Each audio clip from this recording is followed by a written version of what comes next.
Hello and welcome to the State of the Union Breakdown. I'm Mychael Schnell. We're bringing you today analysis from both sides of the aisle on President Biden's State of the Union address last night. Here are some highlights from that annual speech. And to my Republican friends, if we could work together the last Congress, there's no reason we can't work together and find consensus on important things in this Congress as well. And let's also come together on immigration.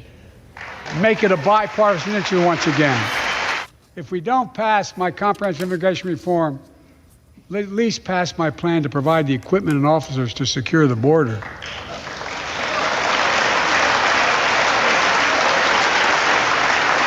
And a pathway to citizenship for dreamers. But Big Pharma has been unfairly charging people hundreds of dollars, $400 to $500 a month, making record profits. Not anymore.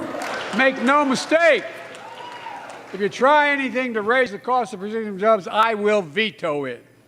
The Vice President and I are doing everything to protect access to reproductive health care and safeguard patient safety. But already more than a dozen states are enforcing extreme abortion bans. Make no mistake about it. If Congress passes a national ban, I will veto it. I'm committed to work with China where we can advance American interests and benefit the world. But make no mistake about it. As we made clear last week, if China threatens our sovereignty, we will act to protect our country, and we did. That we're not going to be moved into being threatened to default on the debt if we don't respond. Stand up and show them. We will not cut Social Security. We will not cut Medicare. Those benefits belong to the American people. They earned it. And if anyone tries to cut Social Security, which apparently no one's going to do,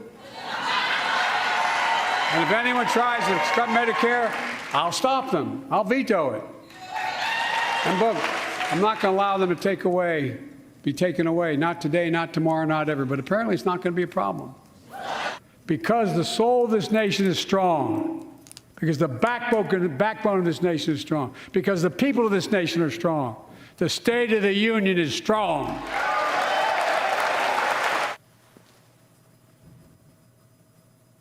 Now, there's a lot to unpack here, so joining me now is Sarah Matthews, former Deputy Press Secretary and Special Assistant to President Donald Trump, and Michael LaRosa, former Press Secretary to First Lady Jill Biden and Special Assistant to President Biden.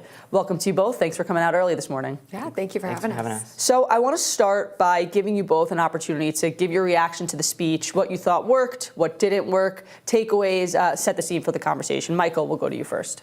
I thought the speech was really optimistic. I thought he did a good job of sort of taking a victory lap, sort of around his legislative accomplishments, but noting that there's a lot more to do to stick with him. He's a kind of, he likes to play the long game, and I think he's been successful at that when it comes to passing legislation. But I felt like he really enjoyed himself last night. It seemed like he felt really at home there. I think he always has. I think that's a place where it almost looked like he was having a conversation with the other side of the aisle and his own party at times. So I think he thrived up there, and I thought he had a great night. Sarah, what were your thoughts? Yeah, to Michael's point, it came across sometimes that the speech turned into a conversation due to some Republicans interrupting him. But I think that this was Biden that was much more lively than we've seen in previous speeches. He was, jousting kind of with the people who were interjecting. He seemed to be passionate. I do think the speech was heavy on touting accomplishments, which, granted, any president would want to do. But given the nature of the economy right now, I think that it was maybe just a little bit out of touch. I understand wanting to explain to the American people what your accomplishments are and what you're doing for them, but I think that right now a lot of people feel as if they're not feeling the effect of those of that legislation that he's put in place. Coming off that point, and Michael, I want to go to you on this. We saw some polling before the State of the Union that said that some Americans don't actually think that President Biden has done too much in his first 2 years, when legislatively speaking, he has a lot of accomplishments. Yeah. Chips and sciences, the infrastructure bill, Inflation Reduction Act, bipartisan gun legislation. There's a lot to name there. Yeah. The Washington Post ABC News poll I have here, 60% of Americans think Biden has accomplished not very much or little or nothing. 36% said a great deal or a good amount. To Sarah's point, do you think that touting those accomplishments last night moved the needle at all for the American people in recognizing, hey, President Biden has done a lot in the past 2 years. This is what he has done. I don't think State of the Unions really moved the needle at all for presidents, at least for the long term.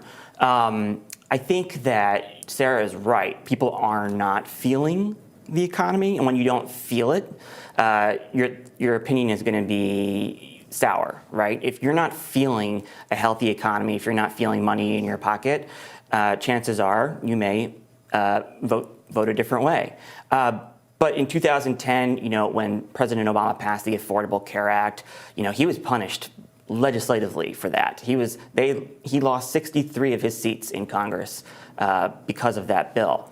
But in 2012, when the effects of that bill started taking shape and people started feeling the effects of Obamacare and they started being able to stay on their parents' health insurance and have subsidized health care, they didn't want that right taken away, and he was reelected.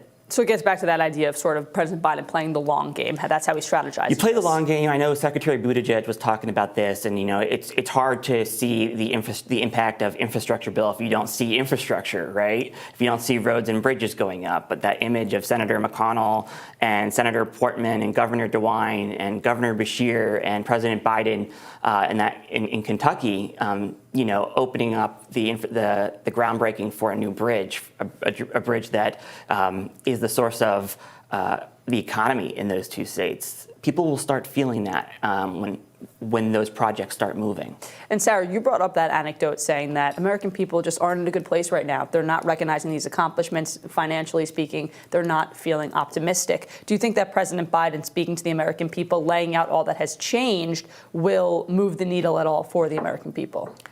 I don't think it's going to move the needle for the American people. I think that a lot of people blame Biden's policies as well. They think that it has, increased inflation and things of that nature. And so I don't think that, even though his speech definitely was an optimistic tone for, look how much progress we've made, the American people just aren't feeling it right now. And so the reality is it probably won't move the needle with them. Let's get into some of the partisanship we saw last night. There was a lot of entreaties for bipartisanship, calls for bipartisanship, let's finish the job, work together. But there were also a lot of partisan moments, notably Marjorie Taylor Greene, Congresswoman, Republican from Georgia, yelled out a couple times, calling Biden a liar at one point. Andy Ogles had said that it's his fault with the fentanyl trafficking. What does that say about the partisanship that we're currently seeing in the U.S., where we have this partisanship during a constitutionally dictated event, State of the Union? It's in the Constitution. What do you think that says about the partisanship in this country, where we're seeing these calling out during something like the State of the Union? Yeah, I think, Speaker McCarthy did try to tell his party to be on their best behavior, and he was even shushing from behind Biden. Shushing his caucus. That was an interesting moment. Yeah, and so I think, he was upset with their behavior, and, I think it's an embarrassing look for the party to act in such a partisan nature. I will say, to the Republicans' credit, Speaker Pelosi, infamously ripped up the speech from President Trump at one of the previous State of the Unions. And so Democrats have also kind of displayed a lack of decorum at times during the State of the Union as well. But it definitely just highlighted just how partisan this tenure is going to be for this Congress, and the uphill challenge it's going to be for Biden. So you mentioned former Speaker Pelosi, Nancy Pelosi, ripping up the speech. I thought it was really interesting that we saw Kevin McCarthy really minding his own behavior last night. Mm-hmm. There were no tactics from him. He was shushing his caucus, his conference. What did you make of that in terms of sort of that collegiality that we saw between Speaker McCarthy and President Biden, something that we hadn't seen in the past in terms of President Trump and Speaker Pelosi on that dais? What did you make of that relationship and how that can move forward in terms of some bipartisan legislative accomplishments? Yeah, I think that it was great to see that it seems that McCarthy is trying meeting with President Biden. He wants to start out on the right foot. Who knows, given his slim majority, if he'll actually be able to accomplish anything in a bipartisan. Always a numbers game. Exactly. And so, it remains to be seen. But I think that for the most part, the way that they're starting out this relationship seems to be good. What do you think of this, Michael? We saw, I think, 2 or 3 handshakes between Speaker McCarthy and President Biden, and they looked like pretty friendly handshakes. Yeah, I thought it was kind of refreshing, especially coming out of their first meeting. They didn't have much of a relationship. President Biden has a long relationship with Mitch McConnell. He had a really great working relationship with Eric Cantor during the Obama years. So this is new for both of them, but it was great to see Mr. McCarthy, Speaker McCarthy, and his mother at the state dinner in December. It's great to see them getting off on the right foot. I will say it is a divided country and is a very divided Congress. Joe Wilson, when he yelled out, "You lie," he was censured. We'll see if McCarthy takes any recourse towards Marjorie Taylor Greene. I doubt it, given the rules that he agreed to become Speaker. So we'll see. We'll see, that's for sure. I want to get to another interesting moment that I found really fascinating at the State of the Union. We talked about President Biden sort of having a conversation with other lawmakers in the House chamber. One of those conversations came when the discussion turned to entitlements, Social Security, Medicare, specifically potential cuts to those programs when it comes to raising the debt ceiling. So to give a state of play, what happened was Biden had mentioned that Republicans want to sunset Social Security and Medicare, and then he said that prompted boos from the crowd. Then Biden said, anyone who doubts it, contact my office. I'll give you the proposal. Mm-hmm. And then when Republicans have been saying, no, point out who this is talking about, we don't want to take it off the table, Biden seemed excited. Mm-hmm. Well, I'm glad to see. I tell you, I enjoy conversion. And then, so folks, as apparently we all agree, Social Security and Medicare is off the books now, right? We got unanimity. Mm-hmm. It was a pretty interesting moment to see those real-time negotiations sort of happening during the State of the Union in the House chamber. But I think it also speaks volumes for going forward in these negotiations, in this conversation about raising the debt limit, which it has to start ramping up a little bit. Extraordinary measures are set to run out in the beginning of June. So the first question I want to ask on this topic is, do you think that Biden sort of pushed Republicans into a corner to agree in public that entitlement cuts are not on the table? I think he did a masterful job at boxing them in last night. And there aren't too many opportunities in politics in real time to be handed a gift with a bow wrapped around it. Last night was one of those moments. Republicans want to make cuts. They're demanding a lot of cuts for the debt ceiling, but they won't say what cuts they want. And the only realistic cuts that they could go for are in the discretionary spending, are entitlements. And a marker was laid down last night, and I think that's why you're going to see the president go to Tampa, a population-rich part of Florida filled with seniors, a swing district, a very purple district on Thursday, and he's going to be talking a lot about protecting those entitlements, protecting Medicare, protecting Social Security, Medicaid.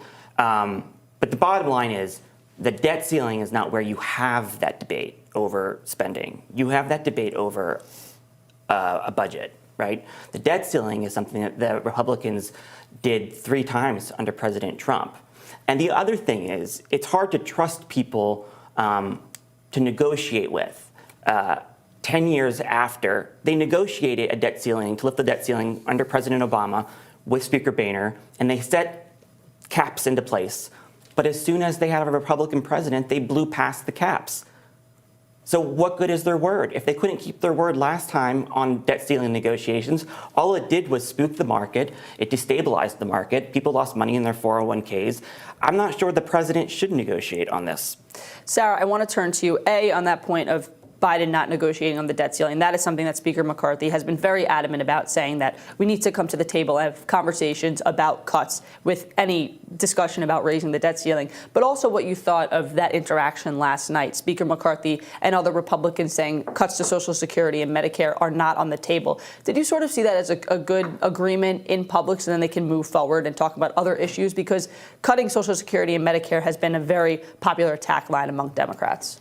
So I do think that It was a good exchange, and for Biden, to Michael's point, it was definitely a win for him to get that visual of him saying, okay, look, you guys are agreeing with us.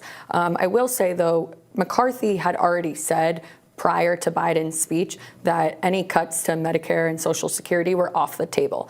Sure, there are outliers in the Republican Party who want to have cuts, namely Senator Rick Scott has proposed something of that nature. But I don't think it's fair to paint Republicans with a broad brush and say that, Republicans as a whole are advocating for that. That'd be like me saying that all Democrats want to defund the police just because there's, a small group of progressives who wish to do that, for example. And so I think that, the majority of Republicans don't want to see cuts happen. But at the same time, I do think that Biden does need to come to the negotiating table and negotiate with Speaker McCarthy about this, because we are going to see, I feel like, a stalemate then if he's not willing to negotiate at all. You make a good point, especially because I think he was referring to the Rick Scott plan when he had said that he wants entitlements to either sunset in 5 years or be renewed, which was disavowed by several other Republicans in the Senate conference. Senate Republican leader Mitch McConnell had said this is the Rick Scott plan. This is not the Senate GOP plan. So I think that's a good point. I think that's why you're going to see the president go to Tampa on Thursday. Yeah. And I think he's going to be using, to Sarah's point about painting with a broad brush, like as Republicans do with defund the police. I think you're going to continue to see Democrats do this with Rick Scott and use him as a cudgel because he put it on paper, which is exactly what Mitch McConnell didn't want to do. He's the head of the campaign arm, so this is what he wanted his candidates to talk about. And just this morning, they were releasing video of Mike Lee from Utah, who looked very outraged last night, talking about phasing out Social Security in 2010 when he was running for the Senate. So there's going to be I think you're going to see Democrats use this as a cudgel for the next 2 years. I wonder now if presidents will try to do real-time negotiations in the State of the Union. I want to turn to another moment. It was one of the more powerful moments of the evening when President Biden introduced the parents of Tyree Nichols, 29-year-old man who was brutally arrested, and then he died days later in Memphis earlier this year. He introduced Nichols and discussed the talk that some black parents have with their children about decreasing dangers when they're pulled over. And then he made this call for police reform. We have some of that sound we'll play right now. Most of us in here have never had to have the talk that brown and black parents have had to have with their children. We all want the same thing: neighborhoods free of violence, law enforcement who earns the community's trust. Just as every cop, when they pin on that badge in the morning, has a right to be able to go home at night, so does everybody else out there. So a little bit after that, Biden continued and called on Congress to join together and finish the job on police reform. I thought it was a pretty powerful moment. I was in the chamber last night. It got very silent at that moment. There was a lot of seriousness in that moment. But when we talk about police reform, I think that this may be an area where we can actually see some bipartisan cooperation, because we saw work be done earlier. Back in 2021, a bipartisan group of negotiators had said that talks had fallen apart after they couldn't get past some sticking points. But the fact that there was actually a bipartisan group talking, we don't see that very often on Capitol Hill. So I want to ask you guys what you thought of that very powerful moment, and then if you think that there is any room for some bipartisan breakthrough when it comes to police reform negotiations. I agree. I thought that was probably Biden's most powerful moment last night, really moving. And I do think that there still are some good faith Republicans who want to engage on talks for police reform. I think that Tim Scott from South Carolina was leading the charge previously, those negotiations. He has expressed interest in still wanting to do something. I know that it seems like the issue that Republicans and Democrats haven't been able to work out is qualified immunity, so which shields police officers from lawsuits from families and things like that. I think that previously Tim Scott had said that he would look at not removing qualified immunity, but would look at maybe removing it for the police department as a whole, just not for individual officers. And so maybe there is some hope that we could actually get something done on this. I agree. I think that it is an issue where there is room for bipartisanship, and there's definitely an appetite for it on both sides. Because I don't think that there's so often that you see bipartisan outrage at a situation, and also the foundation of talks were happening. So do you think that we can see a breakthrough now? Yeah, I agree with Sarah. I think that if there's room anywhere, it would be on police reform. I think we even saw a lot of this during the Trump administration. Cory Booker and Senator Scott, I believe, were negotiating around criminal justice reform. This president wrote a crime bill in the 90s to put thousands of cops on the street. I'm sure he would love to update with a version 2 in police reform.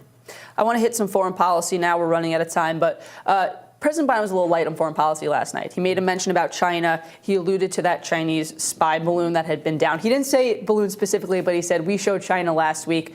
We will show them in the future. And then he also spoke about the Russia's war with Ukraine. Sarah, I'll go to you first on this. Do you think he was a little too light on foreign policy, or is this just typically how states of the unions go? I will say it is typically how a State of the Union goes. It's usually much more domestic looking and focused on those kinds of issues. But I think that given what had happened with the Chinese spy balloon and that being heavy in the news cycle, I'm surprised that he was so light in his mention of China. And he didn't necessarily call out China for the spy balloon directly. He did say that, they took care of it. I can't remember his exact phrasing. But to me, it kind of came off like a weak response, just with how critical Republicans were of him for his handling of the situation. Michael, there's still plenty we don't know about that spy balloon. I believe debris either is still being gathered or has just been gathered, but then they have to look at it. So still some questions to be asked, but do you think the president was a little too light in his foreign policy section? I was a little surprised he didn't lean in a little bit more into Ukraine. After Afghanistan, as you know, the foreign policy of the president was roundly criticized for being somewhat incompetent. But Ukraine and strengthening and adding to NATO and pushing back the Russians has been a real point of pride for the president and the White House. That's why it was important to get that omnibus bill passed in December to front load the next year of paying for that war. He's going to have to be doing a lot of not explaining, but he's going to have to keep reminding the American people how important it is for not just our democracy, but for Europe, that we stay committed to financing and helping to train the Ukrainians. And I think there's going to be a lot of Republicans during spending fights who are going to want to try to nickel and dime and hold accountability hearings on where that money is going, and that's perfectly fair. But the president's going to have to keep up the drumbeat on why we are there, why we are helping the Ukrainians, and why it's important for them to win this war. I'm sure we'll start seeing some more of that ramping up or coming up on the one-year mark of that invasion happening. For the final topic I want to get to, we're running out of time here. One of my favorite topics, elections. 2024 is just around the corner. They say that after the midterms, that's the first day of the 2024 cycle. Last night was sort of filled with some moments where you could read the tea leaves or try to read the tea leaves for 2024. I want to start with the GOP response before we get to President Biden. That was the moment where Sarah Huckabee Sanders, newly minted Arkansas governor, she had said that it is time for a new generation of Republican leadership, which was interesting considering her former boss is former President Trump, who is a declared candidate for president. We have that sound, so we'll play it quickly. The dividing line in America is no longer between right or left. The choice is between normal or crazy. It's time for a new generation of Republican leadership. Americans want common sense from their leaders. But in Washington, the Biden administration is doubling down on crazy. President Biden inherited the fastest economic recovery on record, the most secure border in history, cheap, abundant, homegrown energy, fast rising wages, a rebuilt military, and a world that was stable and at peace. But over the last 2 years, Democrats destroyed it all. Make no mistake, Republicans will not surrender this fight. We will lead with courage and do what's right, not what's politically correct or convenient. Sarah, correct me if I'm wrong, but you worked in the same White House as Sarah Huckabee Sanders. We didn't overlap, but yes, both worked for President Trump. Both worked for President Trump. She is now the youngest sitting governor of Arkansas, and she's calling for a new generation of GOP leadership. And I think you mentioned, she didn't mention her former boss by name in the speech. Mm-hmm. What did you make of that line? Do you think that former President Trump would approve of that? What do you think he's thinking? I mean, it was a pretty interesting line. Yeah, definitely an interesting line when you really read into it. As there's definitely a large group of Republicans who want to see a new generation and don't want to see Trump be the 2024 nominee and think we need to head in a new direction. So definitely interesting. And yes, as you noted, she also did not ever name President Trump by name. Every time she referred to him, which she was very, praiseworthy toward him and wasn't shielding away from him, but she only ever said my boss or, the former president, which I thought was really interesting as well. I will say this speech definitely seemed geared toward the base. It didn't really seem that a speech like this would appeal to a new group of folks that you're trying to bring into the party, or, certainly not independents. It was definitely a lot of red meat she was throwing at the base, saying, we're normal, they're crazy, which I thought was a little ironic, just given that there is a group of voters who think that the Republican Party has become too extreme. And so, I think that it was a mistake for them to focus so much on the culture wars rather than really talking about here's what our economic policy is, and have a unifying message to the American people. I want to play one more piece of sound, then we'll get to you on that, Michael. Former President Trump also had his response to the State of the Union. I feel like we're just seeing every year more and more responses from lawmakers and from political figures who want to get their thoughts out. So let's play that sound of President Trump quickly. Biden and the radical Democrats have wasted trillions of dollars and caused the worst inflation in half a century. Real wages are down 21 months in a row. Gas prices have soared and are now going up much higher than even before.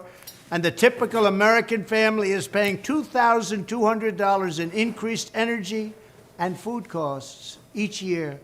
Joe Biden's weaponized Justice Department, and I'm a victim of it, is persecuting his political opponents. His administration is waging war on free speech.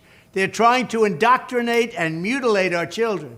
He's leading us to the brink of World War III. And on top of all of that, he's the most corrupt president in American history, and it's not even close.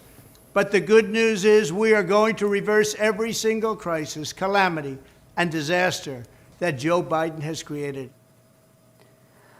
Do you think, Michael, Sarah Huckabee Sanders could have been thinking about that guy when he said new generation of Republican leadership? I don't know. I don't know where to begin to respond to that. But look, I think Sarah Sanders, it was a smart move to position her generationally opposite of the president, who's the oldest president in history. I thought that was a smart move. I think, I agree with Sarah Matthews that it was probably too hot culturally. I don't think she needed to go there. I felt like you were coming off a very optimistic, happy warrior Biden speech, and it was a very dour kind of very negative, kind of almost searing speech from Sarah Sanders. And the president, I'm not sure. But I do think Sarah is positioning herself very well to be a safe choice on anybody's ticket in 2024. The GOP response is a very large stage. I have one more question I want to get to you both. We're running out of time, so if we can try to get quick responses. We talked about Trump 2024. Let's talk about potential Biden 2024. By my count, he said, let's finish the job, or just finish the job 12 times. And he said that on capping the cost of insulin, Affordable Care Act benefits, billionaire minimum tax. I mean, a lot of things he wants to finish the job on. Michael, we'll go to you first. Does he mean he needs more than 2 more years to finish the job? Perhaps 6 more years? Did you sort of feel like this was maybe the pre-speech for a potential 2024 announcement? Maybe, but I think he's running anyway. So you think that he'll be running in 2024? Yes, he'll be the nominee. He's running. You don't run for president for 4 years, and that includes Joe Biden. Okay. I think he's had enough legislative accomplishments to last him 2 terms. I think he's done more in 2 years than many presidents can and have done in 2 terms. More domestic policy achievements since LBJ. He has a lot to brag about, and the only thing that he needs to do for the next year is fund the government and raise the debt ceiling. And 2 very big things that are going to take a lot of haggling. Exactly, but no one's ever doubted that Joe Biden wants to work with the other side. He says it all the time. It was his Achilles heel in the 2020 primary. Democrats didn't trust him because he wanted to work with the other side. He was too collegial. Democrats thought he was from a different era where there was no bipartisanship that could exist anymore. Well, he did it with the same majority as Kevin McCarthy. He was able to get 300 bills passed in a bipartisan manner, and several of them were pretty historic. Gun safety for the first time in 30 years. An infrastructure bill, which President Trump wanted to do but was never able to do. He's the best standard bearer we have because he's been able to do the job. Not only did he campaign as a sort of uniter and as somebody who's going to work across the aisle, but he's actually shown he can do that. When you put your head down and do the job, play the long game, and you can get stuff done. So I don't think that he needs anything else to accomplish in order to run or get reelected. I think he already has that legacy. I think now it's going to be, the real test is going to be for Mr. McCarthy. Sarah, I want to give you a chance to respond to that. And if you thought that finish the job, he meant he needs another term to do so, sort of this pre-announcement to 2024.